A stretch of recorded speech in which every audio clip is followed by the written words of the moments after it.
Yo escucho mucho esto en medios de comunicación locales en Venezuela, y es que la gente no va a poder tener carro, que no va a poder tener la casa, el apartamento, o que hay que salir a vender de los bienes que en este momento se posee y se tiene.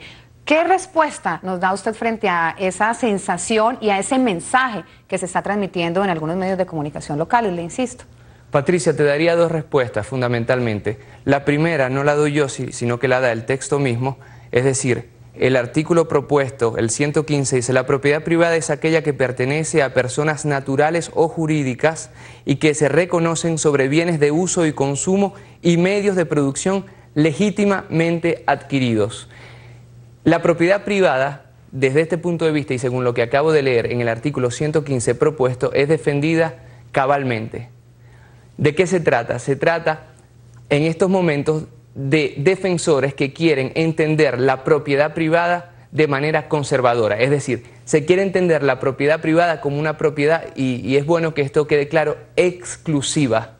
Esto responde evidentemente a valores de índole individualista, porque como tú sabes bien, lo exclusivo en estos momentos tiene mucho que ver con lo rico, lo brillante, lo oligarca. Entonces, cuando nosotros hablamos de propiedad exclusiva, o de un carro exclusivo, de una joya exclusiva, no estamos nada más y nada menos que tomando posición sobre un tipo de propiedad que excluye a los otros.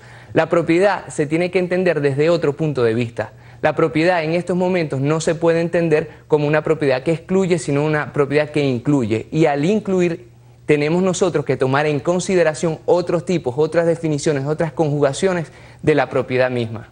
A su juicio, ¿por qué se habla y por qué se pretende reformar este artículo de la Constitución venezolana? ¿Qué lo inspira? Es una pregunta muy interesante. Se trata de una cuestión fundamentalmente de valores.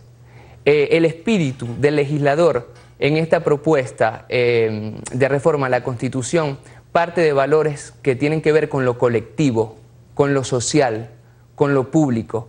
Y de esta manera se oponen, se presentan como antítesis de esos valores individualistas propios del neoliberalismo en su última escala, representado e instrumentalizado a través del capitalismo.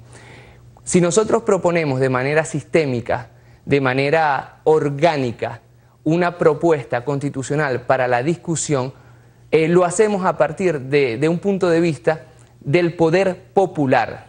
Ahora, no se puede entender el valor colectivo, insisto, es un problema de valor del poder popular, sin darle los mecanismos constitucionales y los instrumentos materiales para ejercer este poder popular, porque de este modo carecería completamente de sentido y de aplicabilidad.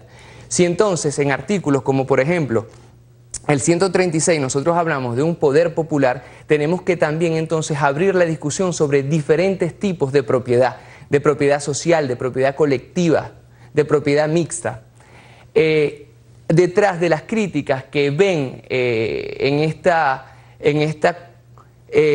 estos diferentes tipos de propiedad una propuesta comunista, se encuentra precisamente el miedo a que esa propiedad que antes tenía un carácter exclusivo ahora tenga un carácter democrático. Y te doy dos ejemplos. En los artículos, por ejemplo, 113 y 112 se habla del monopolio y se habla de un nuevo modelo económico productivo, pero en el artículo 307 se habla del latifundio. Evidentemente se habla del monopolio y del latifundio en términos negativos. Si nosotros lo entendemos de manera negativa, estamos hablando de una propiedad privada exclusiva, es decir, una propiedad privada dogmatizada. Estos artículos, sobre todo el artículo 115, no hace nada más y nada menos entonces que tratar de sacar, de llevar adelante una propuesta de valores entonces colectiva, contra todo individualismo que ve la propiedad como algo que es mío y no de los demás. Decíamos ahora en nuestros titulares que está abierto el debate en Venezuela sobre este tema. Usted ha tenido la oportunidad y la fortuna de entrar en contacto con personas de distintas comunidades rurales y también de ciudades aquí en este país sudamericano, y quisiéramos que nos contara un poco la experiencia en ese sentido. ¿Cuáles son las preocupaciones o las grandes inquietudes de la gente frente a este proyecto de reforma constitucional y en lo que tiene que ver con la propiedad? Sí, desde el momento mismo en que se puso esta propuesta en el tapete para que fuera discutida colectivamente por el pueblo venezolano, yo he tenido la oportunidad en tanto que investigador en el área de la filosofía política, de ir directamente a zonas no solamente populares, sino yo diría también agrícolas, además en el interior del país. Te hablo de las montañas merideñas o de los páramos del estado Táchira, donde he tenido la oportunidad de estar hasta 3 días hablando con la gente, discutiendo sobre esta propuesta. La gente con la cual he hablado hace sobre todo parte de los consejos comunales o de cooperativas agrícolas o de redes de innovación del Ministerio de Ciencia y Tecnología. Estas personas se muestran primero que todo una gran inteligencia, una gran perspicacia, no solamente intelectual, sino también práctica al momento de discutir esta propuesta de reforma a la Constitución. Y esto por lo siguiente: las personas que ya están aplicando en sus comunidades, por ejemplo, la existencia de los consejos comunales o de las cooperativas, tienen ya una práctica empírica, cotidiana, con la propiedad colectiva, con la propiedad social. ¿Qué pasa? Que cuando se le propone a partir de este artículo 115, negro sobre blanco, se hace constitucional la conjugación desde varios puntos de vista de varios tipos de propiedad, la gente no hace más que tratar de entender por qué se tardó tanto el gobierno, el Estado venezolano, en poner esto en el tapete. Y son muchas las preguntas que surgen. Entre estas, casi siempre suele preguntarse: ¿cómo hago yo para aplicar el poder popular que ahora se está proponiendo en términos constitucionales sin tener un tipo de propiedad que no sea individual, que no sea solamente individual?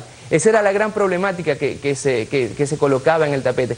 Yo, me decían la gente de las comunidades, no solamente quiero que el gobierno me dé parte, un 5%, se está hablando, un 5% de ayuda económica para establecer los consejos comunales. Yo quiero poder tener junto con mi comunidad una idea aplicada de propiedad colectiva, de propiedad social. Usted lo hablaba o hacía referencia a esto hace algunos minutos, pero yo quisiera precisarlo para terminar esta conversación por el día de hoy. La oposición venezolana afirma que esta reforma inspira o trae consigo el germen del comunismo.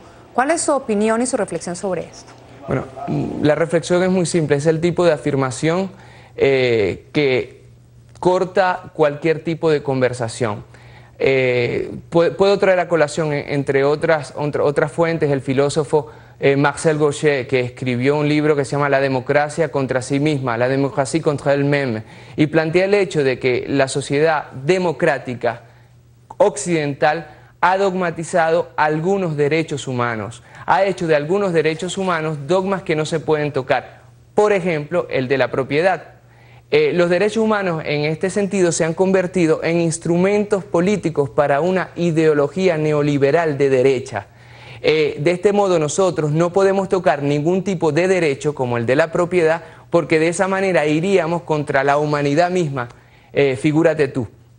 ¿Qué está pasando entonces? Que estamos tomando valores que han costado mucho a la sociedad establecer, como el de los derechos humanos, y lo estamos convirtiendo, como dice el filósofo Marcel Gauchet, en simples instrumentos políticos. Cuando nosotros repensamos la propiedad a partir de una propiedad social, de una propiedad colectiva, de una propiedad pública, no estamos menoscabando la propiedad privada, simplemente estamos tratando de establecer, ni tampoco estamos yendo contra los derechos humanos, simplemente estamos tratando de pensar y de establecer nuevos mecanismos de convivencia a partir de los cuales no solamente algunos, una minoría, tenga la propiedad y los derechos humanos a tener esa propiedad, y una mayoría que no tiene ningún tipo de propiedad, porque simplemente no se plantea otra propiedad que no sea la propiedad individual.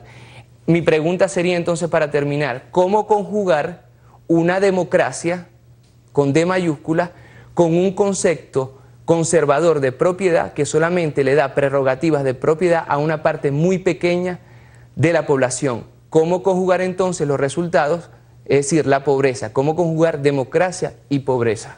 Doctor Pérez Pirela, muchas gracias por estar con nosotros en vivo desde el sur y por compartir estas reflexiones. Gracias a ti, Patricia.